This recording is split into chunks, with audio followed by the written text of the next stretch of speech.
My name's Jodi Gagné. I am an energy coach and an EFT, emotional freedom techniques practitioner from InFlow Energy Coaching. And I am online with Prosper for the Prosperity podcast. I am looking forward to having you listen to our podcast. We talked a lot. We talked about theater, weddings, tapping. And so I'm really hoping that you will be able to join us in this hero's journey of what I have experienced and still experiencing as I get to know myself in a very new and empowering way. And I hope that you find some insights and some golden nuggets for yourself that you'll be able to take away so that you can live a life that you truly fall madly in love with, one that fuels you, sustains you, and inspires you. Thank you so much. Looking forward to having an opportunity to continue the conversation with you guys.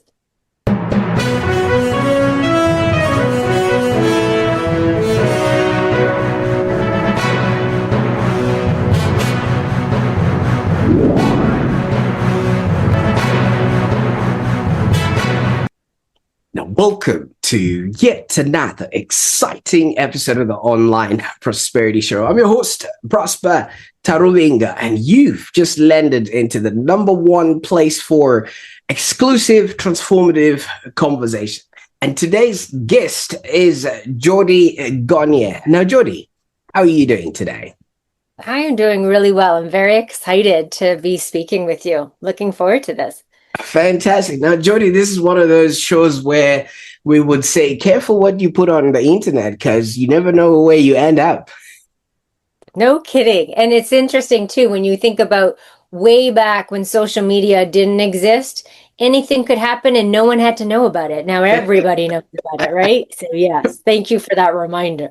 Fantastic. Now, for those that are watching right now, I saw a post that Jodi had put out on the internet, and she was talking about how everything just doesn't seem as it is. And I thought, wait a minute, so many of us go through life, checking boxes, ticking boxes, and living lives vicariously, through other people. And we end up in positions and places that we never thought we had wanted. So I decided I'll bring her to the show and have a chat with regards to who Jodi is, what she does, and why anybody should care, of her programs and coaching. But when I started looking into Jodi's work, I discovered she's actually the founder of InFlow Energy Coaching, and she's actually the go-to expert for high achieving women who are crushing it on the outside, but feeling that, deep inside, there's that burnout and disconnection of where they are and where they're supposed to be. And, I started digging a little bit deeper, because when you see people on the internet, you just think, oh, that's somebody going through something in life. But I actually really realized she has a great history. So if you've ever asked yourself, I've ticked all the boxes, I've got all the success, I've got all the recognition, the accolades, everything else that comes along with it, the white picket fence, the perfect life, but why does it feel incomplete? Then you are in the right place, because I think this episode is going to be packed with strategies that you find that will help you reconnect with your energy, clarity, and sustainable joy. So you can actually finally start to live as good as it actually appears on paper. Now, Jodi, I could go on and talk about things that I'm not even qualified to talk about. When I was looking you up, I heard you used to manage high-stakes theater and weddings. So you literally were the person that kept the show alive, even if everything was sort of on edge, right? Have you ever accidentally maybe ended up being even calmer than the bridezilla on her wedding day? Well, first of all, I have to say that I never attracted a bridezilla. I actually don't believe they exist. I was blessed with some incredible couples over the 23-year career. I always looked at it that with my brides is that they were tasked with putting on probably one of the largest performances of their life. And so they had to manage a lot of things. And when you are in control or responsible for an event such as that, there are going to be stressors that happen. And sometimes you can be given a bad rap because you react differently. And so I think I'd always understood the emotional dynamics, the pressure, the stress that my couples went through. And so I was able to really hold space for them and not judge them for how they showed up. And my role was to really support them and to give them that sense of calm, that I was going to have their best interest in mind, that I was going to be able to troubleshoot whatever should come up in on their wedding day, so that they didn't have to worry about that. And so that handoff for them of just knowing that, okay, Jodi knows what it is that I'm looking for, and I can trust that she's going to take care of it. And so it was really being able to understand the bigger picture and to be able to understand the team that came into that were a part of it, and knowing how to work with people. It's all about communication and collaboration, and knowing that we had the best interest of our couple. We all had the same goal. Um, and I think that really, that kind of grace under pressure, I think that was birthed, if you will, from my theater days. So I did start off as an actor, but I think that first year I realized breathing through my toes and having to be on stage. There was a lot of things that I just wasn't comfortable with doing. Though I was very believable in roles, I happened to fall in love with lighting design and stage management. And it was behind the scenes that I freaking loved. And so that pressure, that show must go on mentality, that no matter what, the audience could never know what was happening behind stage, that lent very well. I worked on cruise ships as a lighting designer, and was given very short timelines, turnaround. And then, like I said, it was just a very natural segue into a wedding career. And the idea of my weddings as well, it was an outlet for my creativity, because at that time I had just had two children. I had two children under the age of 2 when I decided to start my wedding career. And for me, it was just an opportunity to be able to play while I raised my children. And that career actually took off probably uh, it took off a little bit better than I think I had originally planned. And yeah, it took me right through until 2023, I think, was the last event that I did for Simply Perfect, which again is another ironic thing, that I had Simply Perfect and now InFlow. So there you go. Some perfectionism that we probably will have to talk about at some point. Fantastic. And thank you so much for taking us through that journey. And I mean, obviously, like you're saying, when it comes to somebody's wedding, it's one of those things that they spend so much time, money, and effort to just make sure everything is right. And if you're the person behind the scenes, all eyes literally are on you if something sort of is a mismatch. But from what you're saying and the sort of roles and the things that you are doing, it strikes me as you are more of a people person, with the kind of things that you're doing. Obviously, theater is entertaining other people. The Simply Perfect thing with the wedding is also making sure somebody else's day is perfect. And now coaching. Now, I don't know if you had noticed this, but is this something that has always been a thing for you? Maybe growing up, people have always been something for you, because I'm speaking in terms of other people are either animal people or technology people. Yeah, I would say that I've always loved creating experiences for others. That that would be the common thread.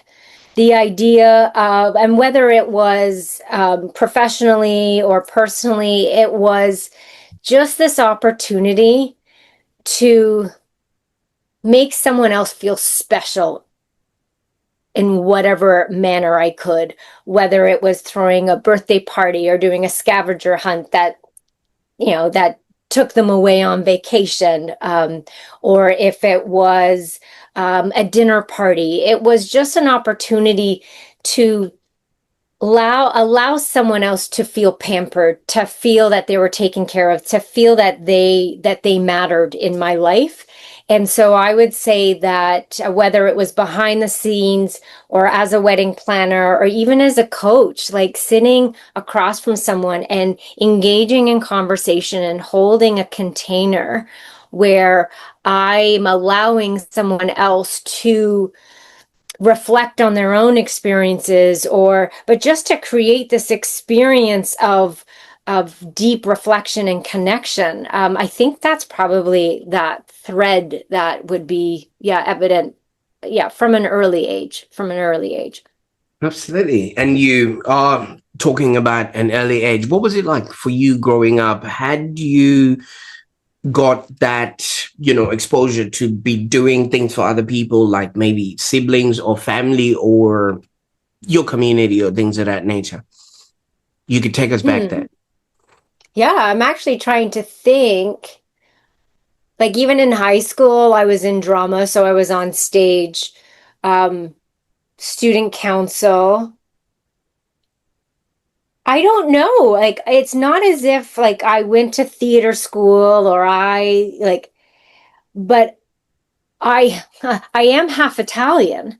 And so food is a big thing within our family, and catering, if you will, to guests. And so I'm wondering now, I don't think I've really thought about it, but I am wondering if there is that element of taking care of your guests, ensuring that they feel um, well looked after. And so that might be something, but I would say that I don't think I'd ever recognize that my love for experiences until, well, throughout my wedding career. Like I threw big 16-year-old bashes for both of my kids. And I remember my mom like, oh my gosh, what are you going to do when they get married? And it was just so important to celebrate my children at 16 years old. For me, it was a rite of passage. And so I rented a hall for my son, and I got a limousine and all of his friends, and I wasn't celebrating just my child's birthday. I was making an experience for all of the kids. Like I remember just letting them know, like this is an incredible um milestone in your life, and I just want to celebrate that, like everything that they worked towards on that day and everything that new chapter they're about to walk through.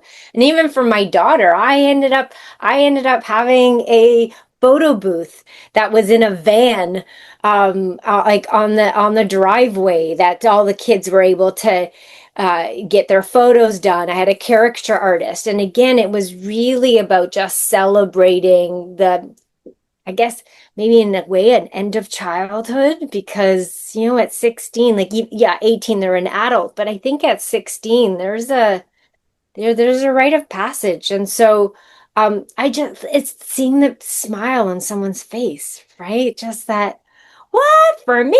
Like it's just such a beautiful moment to know that you're able to gift someone, that when they leave your company, they've left a little lighter, a little bit more like a happier, more joyful, and to be able to be a witness to that. That's what I think I loved about my couples as well. I was like a witness to this incredible chapter. Yeah. Mhm. Absolutely. And thank you so much for taking us there. And those kids really do have a really good role model, because, if you can do things for other people, I think it was Zig Ziglar that says, help other people achieve what they want, and then you too can actually Mm. achieve that which you want. And you mentioned the Italian background there, Jodi. I can attest to that. My wife is Italian, okay? And you would only imagine that this is African, but my I love As it. that has a whole different citizenship all Yeah. on its own. It's always manja, manja, manja, and Because it's a love language, right? And I think that's what it is. Italians to eat. It's not just about eating one plate. It's the way that they show their love for their right. family, right? Yes, I love that. Oh, I love that. Great stuff. Great stuff. Now, with all of this, I mean, obviously, it's well and good to be seeing smiles and happiness that you are imparting on other people, and the fact that you caused these for this, for this person.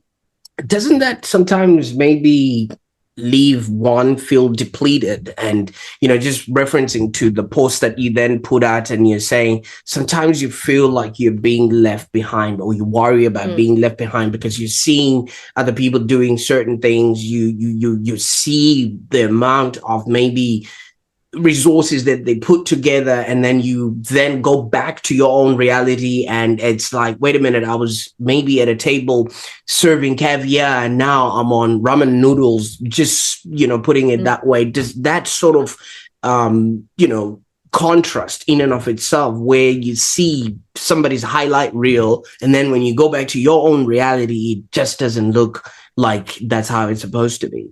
mm. Yeah, no, yeah, that's really powerful. And then I think for myself, I lived in a noisy world. Mm. It was go, go, go. And there's no time for reflection. There's no time to really stop and think about, is there something missing? In my mid 30s, I can't tell you if it was a week or months or years. I cannot remember a good portion of my 30s because I suffered from depression. Mm. And I was very good at numbing, very good at ignoring or pretending it didn't exist. And I think that the fast pace, the constantly checking things off the checking things off the list was a way for me to as long as I could just keep doing, then I didn't have to feel. I was very much in my head. That is how I probably have lived. No, it's not probably. I had lived 49 years of my life in my head. Um, and it wasn't until last September where I had a meeting with a horse that had allowed me to fully appreciate the void and the emptiness that I felt. And I think what happened is that my entire life was about doing for others, and which had brought me joy. I'll be honest with you, I did love it, but it was at a cost of not knowing who I was. It Mm. was at a cost of not recognizing that there was something that still wasn't able to fill that void. And in a way, what brought me joy was also what was numbing how I was really feeling. Um, and and it and like I said, even in my 30s, I would just like, no, like I would get so upset with myself for like, you should be grateful. Like you have a husband and you have kids and you have a career. Why do you feel like this? Like what is wrong with you? And so I shut it down and I got back up. My doctor said, you cannot not do anything. And so I took that verbatim and I made sure that I was always doing something. And 2020 hit, and all of a sudden, I have nothing to do. All of my weddings are canceled. And it is an emotional roller coaster. And emotions are very foreign, or were very foreign to me at the time. And anytime I felt something, I thought something was wrong with me. Like, what is this? And so for the last few years, I have had to feel for the first time, like really feel, and not just the good stuff. the not so good stuff. And when you even look back and you realize, like, you know what, I had a good childhood. I don't understand. Um, and so you dismiss it. But the thing is that we're human, and there is pain in being human. There is hurt, and there is grief, there is loss, there are disappointments, and um, there is disconnection. And all of that has taken me years to be able to really allow myself to feel the disappointment, feel the grief, feel the loss, feel the regret, feel the resentment, feel the jealousy, feel the feel all of those things that others may look on as like, well, that's not very positive, but that's the humanness of us. That's the opportunity for connection, not just with others, but for with ourselves. And for the last year and a bit, I have had to really come face to face with parts of myself that at first may not be so pretty to look at. And then you access and you connect with this compassion and this empathy for the parts of myself that just did not feel understood or did not feel seen, or who felt wrong for feeling the way that she felt. And you start welcoming those parts back and you start bringing those in. And I believe that that is when you can start to reconnect with the person that you ignored, with the person that you didn't believe was good enough. And when you can see it from that standpoint, the other people's highlight reels don't hurt so bad. But recognizing that when I am in that comparison and when I feel I'm being left behind, or I feel like I can't figure this out and I don't understand, I recognize it now as that there's another part of myself that is feeling hurt, and I can tune in and really presence myself and get back in touch with that person who is feeling left behind, or who is feeling lost, or who is feeling forgotten or abandoned. And so I think I'm bouncing back further. I don't think it truly goes away.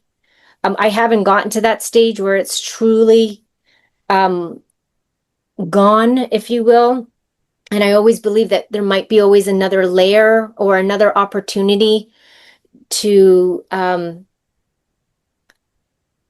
see something that I may not have been willing to see, or to feel something I may not have been willing to feel. But I also recognize that when you haven't reflected and you haven't had the opportunity to feel certain things, it's gonna feel sucky. It's gonna feel hard. And that doesn't mean anything's wrong with you. It just means it's new, and anything new can be uncomfortable. And when you can just allow yourself to sit in the discomfort or sit in the not knowing and just allow it to do whatever it needs to do, you get closer and closer to feeling like you are exactly where you need to be. Yeah, it's honoring the yuck. And that's probably one of the hardest things that I've had to do, especially as a high achiever who typically was or who had in the past been paid to know the answers, to be certain, to troubleshoot, to find the solution, and sometimes not to have that solution for myself of what is the next step, how do I navigate through this, and sitting in the unknown. And sometimes the unknown is 24 hours. Sometimes it's 2 months. Sometimes it's a little bit longer. And yeah, so it can be a really delicate balance of light and dark. Absolutely. Yeah. Absolutely. Thank you Yeah. so much for taking us there, because with what you're saying, to me, it really presents what they call a pattern break, because you're coming from a high stakes perfectionism, people noise, whereas you had to come inside within, no noise, only you. There's no perfectionism when it comes to horses. It's yak and poo and horse everything else that comes along with it. And this is an animal. So walk us through maybe, I mean, obviously, this was a complete 180 to the kind of person that you were. Yeah. I think what it was too is that I never questioned anything. I was like, what do you need me to do? Okay, I'll do it. I was very good, even though I would show up as a leader in many scenarios. There were expectations, and I was very good at meeting or exceeding those expectations. So I never questioned it. I had the energy to do something, so I did it. And so the interaction with the horse all of a sudden had me questioning things in a way I'd never questioned. Because again, if I'd always looked outside for the answers, there was ever no need for me to be still and ask myself. I didn't trust, and first of all, I would not have said I trusted myself, right? Like, oh, teachers had the answer, parents had the answer, authority, right? That's the way I lived my life. And so when I stepped into the paddock with the horses, and the only instructions that the facilitator gave was be congruent when you're with the horses. And I'm like, okay. So I walk into this paddock and horses walk up to me. And first of all, actually, the horses don't even walk up to me until they're right near the end. Everyone else is having their moment with the horses. And I'm like, what? Horse comes up towards me. And so I stop and I'm like, wow, you're big. I'm feeling a little nervous. And the horse stops, turns, and walks away. And I just remember standing there, and all the horses are pretty much on the other side of the paddock. We're all making our way back, and everyone else is going on about what an incredible experience that they had. And so when we sat down in circle, I remember sharing on how disappointed I felt with the experience. And as I was speaking, I ended up finding the words. And that's when I realized that I felt this massive rejection, that all of a sudden, what I had to offer the world or the horses wasn't enough. And I had always known that the not enoughness was this persistent, prevalent part of who I was.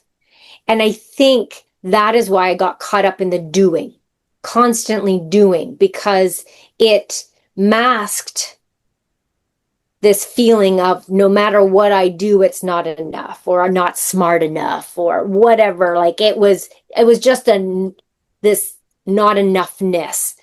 But I never questioned, why don't I feel enough? And where did that come from? And I still can't tell you. I still don't know where it came from. To me, it feels extremely deeply rooted. Like it has always existed. But it was that moment that all of a sudden had me questioning, why do I do the things that I do? Why am I feeling called to running businesses or being of service to others? And I realized it was a way to distract me from this fear of knowing who I really am. Because then if I really showed up with who I am in full splendor and people reject me, well, then that proved that I'm not good enough. Because at that point, I didn't have the understanding that if I know who I really am, then it doesn't matter what others think. If I trust in the innate enoughness of who I am, then other people's opinions won't have that effect. But you don't have that kind of cognizance, if you will, when you are simply doing for the sake of doing, and you are not allowing yourself to have that honest conversation with yourself. I don't know if I answered your question, but That's all right. it That's all right, feels, Jodi. Yeah, yeah, we need to get there because this kind of feels like you also underwent. I mean, you did do it for your kids. You know, the rite yeah, of passage, the 16th, birthday. yeah. You underwent your own rite of passage because you had this switch from then on, from this outer hustle, wanting to be and please, like you were saying, all the other people, and just wanting to make sure the show goes on for other people, to now inner harmony, because that animal that's living in that paddock filth wasn't your world, and yet it rejected you. Oh, yeah. Well, with the thing is with horses, they're incredible, incredible souls, and they they reflected back to me the truth of how I was feeling that I couldn't admit to myself. Because again, I have an incredible husband. I have kids. I have a roof over my head. And yet, how can I feel the way that I feel? How can I feel this void? There is guilt for feeling this void, for feeling like I was rejecting parts of myself. That's what it was, right? I wasn't standing in who I was. I was afraid to fully show up for who I was because of fear that it wasn't going to be good enough. That's what those horses reflected back. It was reflecting back that there was a lot of pain that I was still holding on to, that I didn't allow myself to process, that there was a lot of grief. There was a lot of disappointment and regret, and I didn't stop and reflect. I went from simply perfect to starting a new company because I thought, wow, this is going to be amazing and how many people I'm going to help. And then as I went through the trainings and certifications, I went, holy crap, I didn't realize how not okay I was. And the horses reflected back to me that I still was not okay. I was doing the work, and logically, I get it. I understand like laws of attraction, and I understand alignment. I understand, right? But I couldn't embody it. I couldn't believe that this was for me as well. And so my journey over the last 9 months, there's been a lot of challenging, a lot of questioning the rules, these invisible rules I was following, good, bad, right, wrong, right? There was a lot of dismantling that has had to happen so that I could rebuild. And the thing that I have had to rebuild is trusting myself again.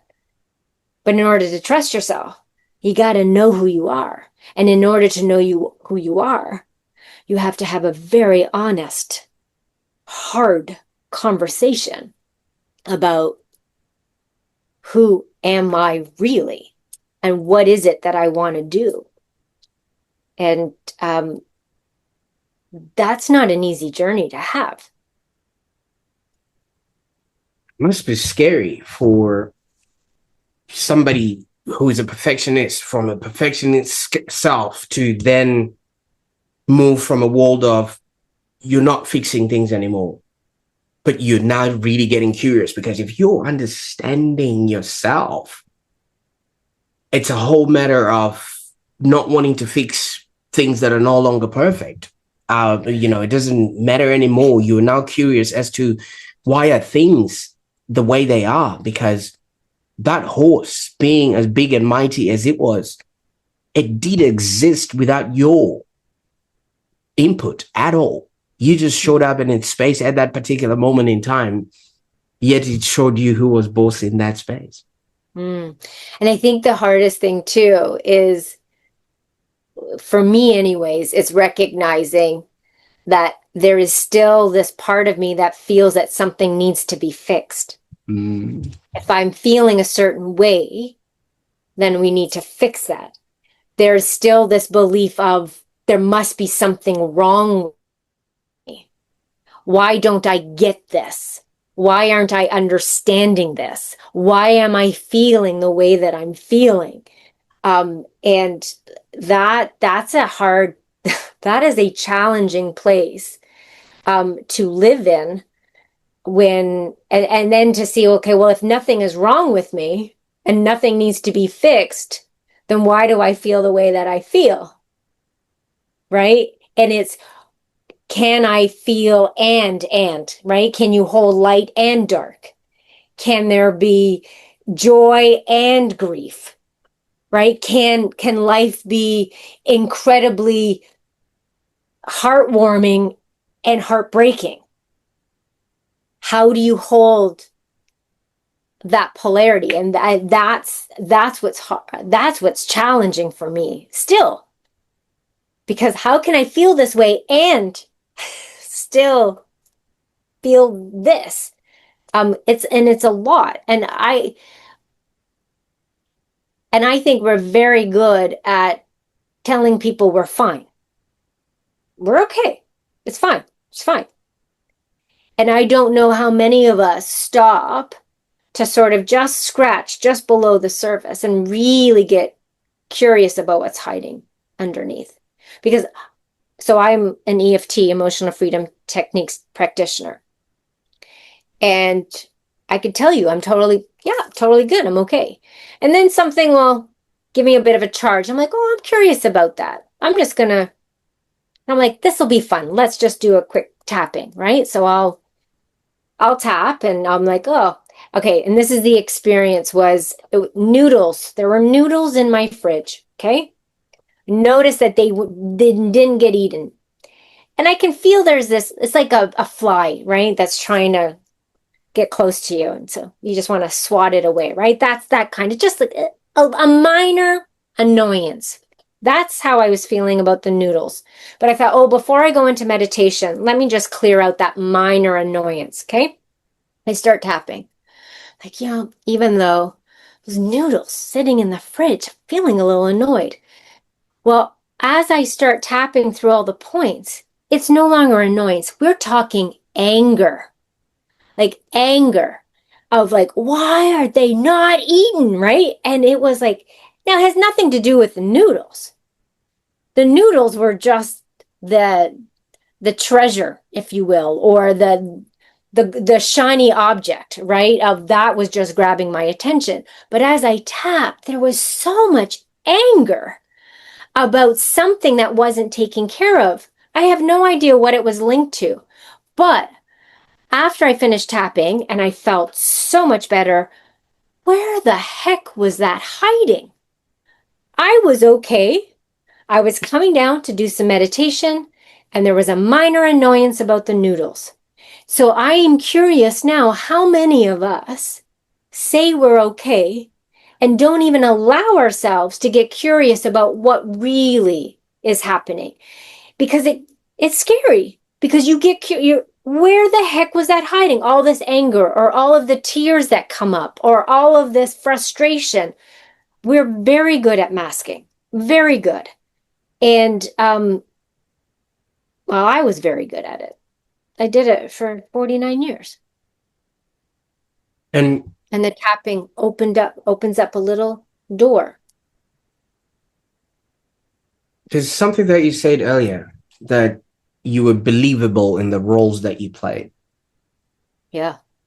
And I kind of feel like, is that like a Jodi thing because you had training in acting, you had the background in school drama, or is this something that a lot of people are actually going through, where we are assuming roles of who we're supposed to show up as, and we're believable, yet opening up a fridge can literally send somebody back to square ground zero? I think we're all playing roles, depending on who we might be in the room with. There are certain things that we know we can't say with certain people, or ways that we can't behave around certain people. And so I think to some extent, I think many of us are playing roles. And when all of a sudden you lose those roles and you show up as yourself, it's a very different thing. it's a very different way of showing up. But I think I believed the roles I was playing. I don't think I realized I was playing a role. That's who I honestly believed who I was. That I was someone who got things done, someone who had no problem doing things. Um, and it's interesting because I still don't think there's a problem with it. The problem is that I didn't realize I was abandoning parts of myself in the process. I didn't realize that there were parts of myself I was denying because I believed that, well, I should do it, or there's I didn't want to risk confrontation. I didn't want someone to be mad at me.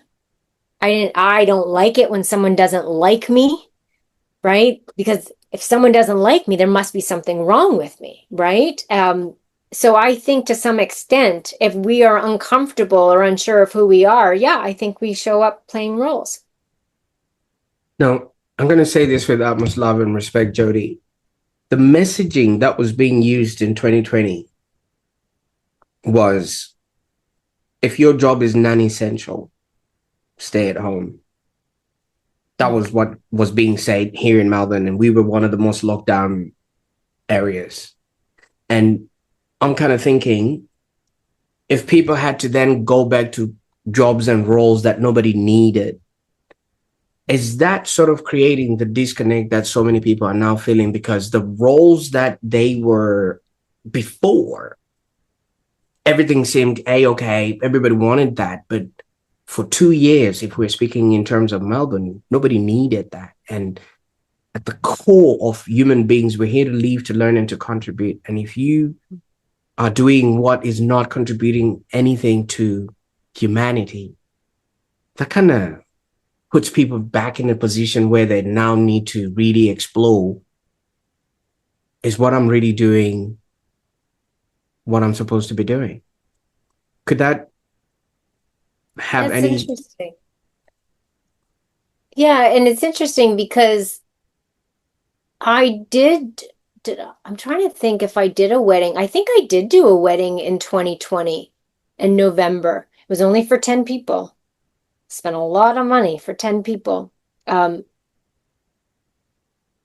I always felt that what I did was essential because it was about, again, it was about communication and connection and collaboration and creativity and um but I don't for me, I think what it was is that I had recognized, because I had always promised myself that when I stopped loving what I did, I had to stop running my company.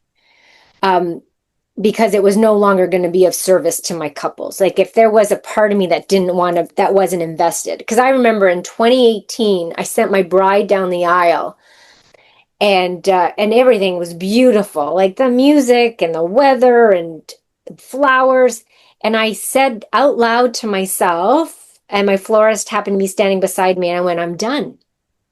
And she's like done for the day or done? And I went, "No, I'm done."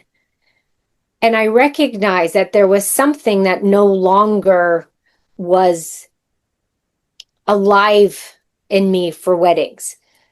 But I don't think I would have had the courage to stop, because what else would I do? I was at that time, I don't remember, 46, 44 years old, 43 years old. Like, what am I going to do? And 2020 for me was the opportunity to go, okay, if I live another 40 years, what could I do? And then that led me to 2021. And I was on that free 5-day challenge with Bob Proctor. And he said, just make a decision. And I'm like, okay, great, Bob. About what? Right.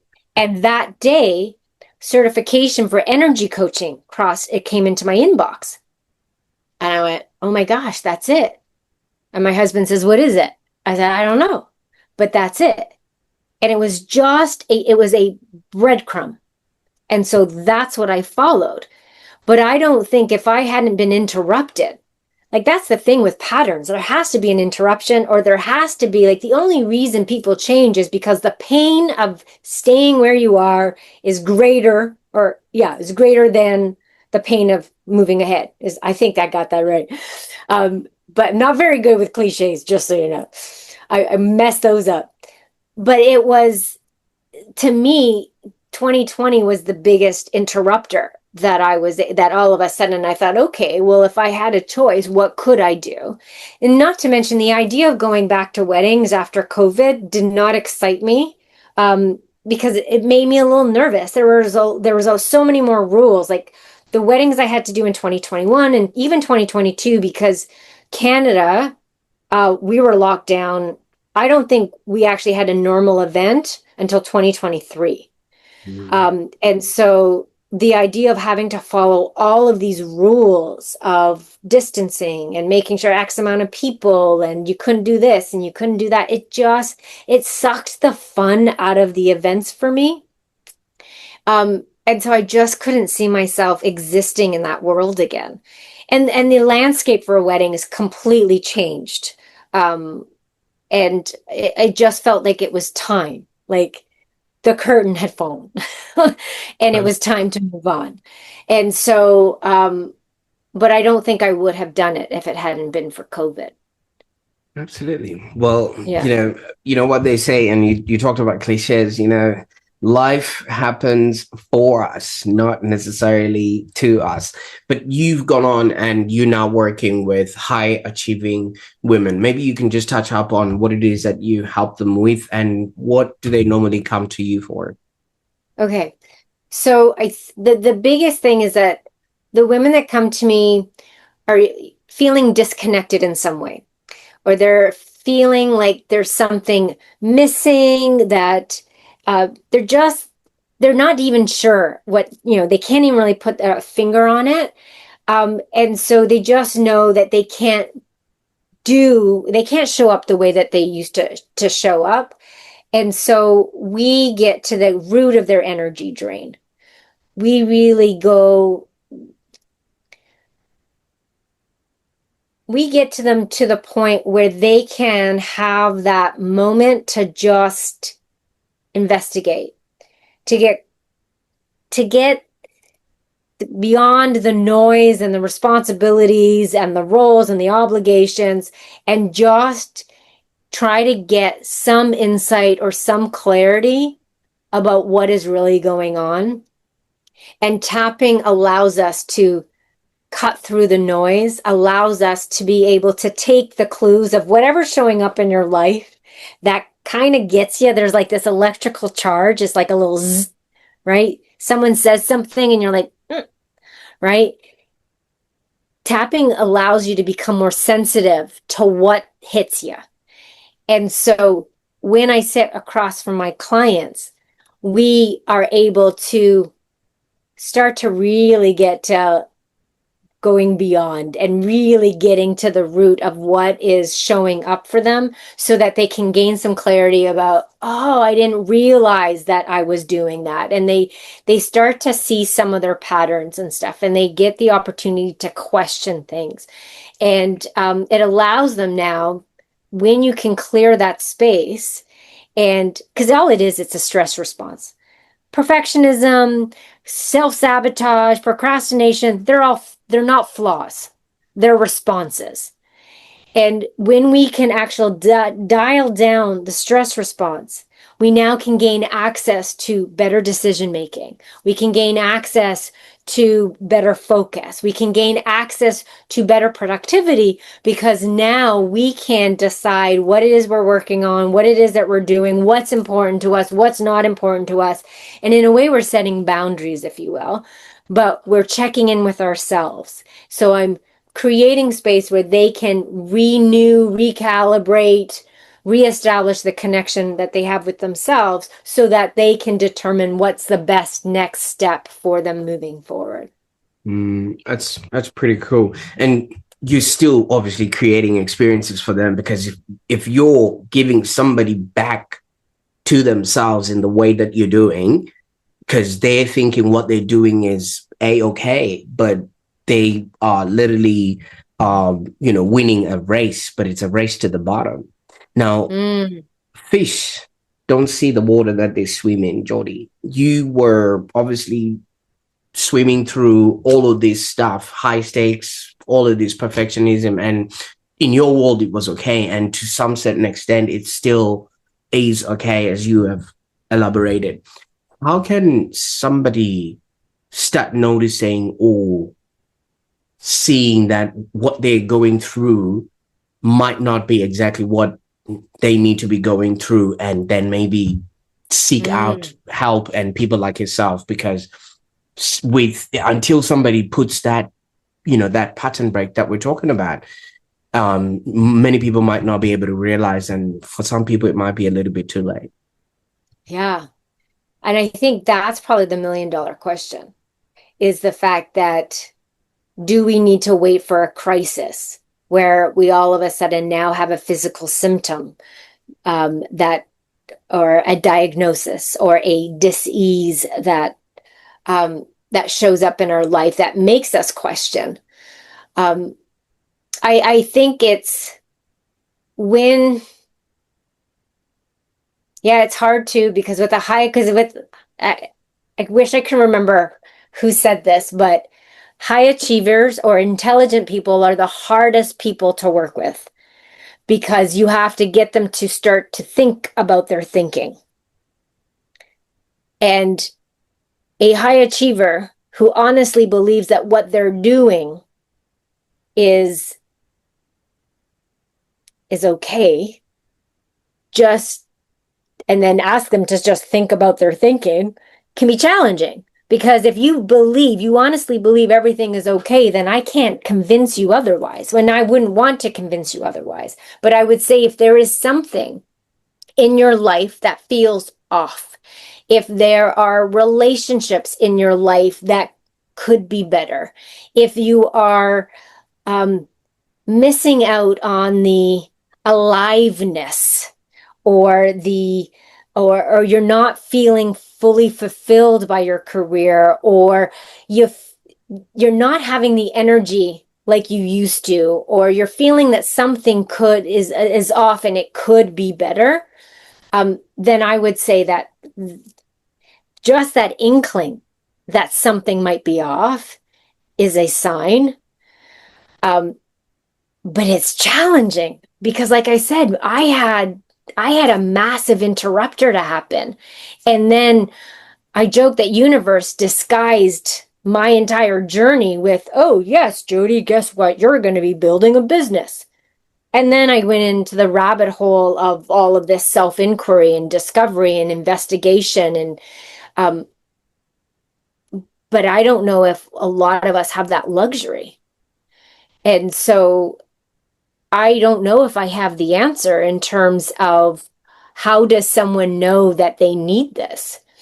I believe that anyone who is willing to inquire about who they are, why they do certain things that they do, and they're into further getting to know themselves, I think we're here to learn, and we're learned to be the better version of ourselves. And I think anyone who's invested in how they can improve their life, improve their outlook, improve themselves, this is an opportunity to be able to get to know yourself on a very different, more intimate level. Yeah, that's a really tough question, because I don't know if there is a one answer for that, especially if you're not face to face with a crisis. But yeah, when a crisis, I don't want to say it's too late, but that's basically when universe is yelling at you, going, get her done, get her done.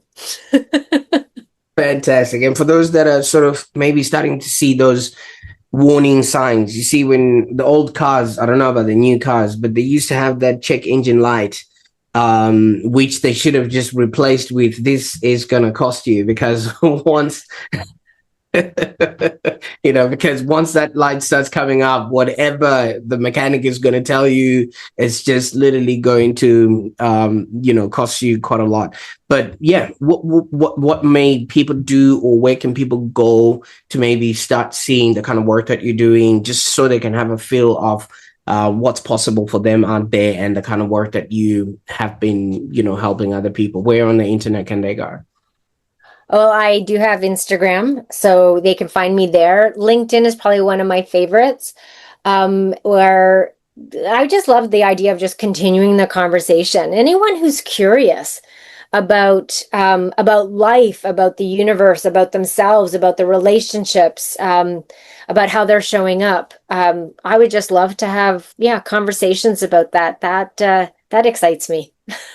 Absolutely. I'll put in all the links that you've made available in the show notes there, so Perfect. that people can start finding their way. Now, Jodi, I can't thank you enough for the time that we spent on the call today. I mean, your life story and your experience has so much value for people that are really looking to do and have a happier existence. And you obviously went through what you went through just so that you can be the person in front, as you are now, sending the elevator down to help others see that, hey, there's a better way. But Mm. you've invited people into your world today. People have seen the work that you've done and sort of followed your journey and things of that nature. If by any chance, maybe somebody reaches out to you and that person is, you never know, 20-year-old Jodi who's just come back home, and it was a heavy day at the theater. All the lights were working, all the curtains opened and closed at the very same time, but they're sitting back and waiting for another day to come. What would you tell that girl, knowing what you now know about life and who you've become?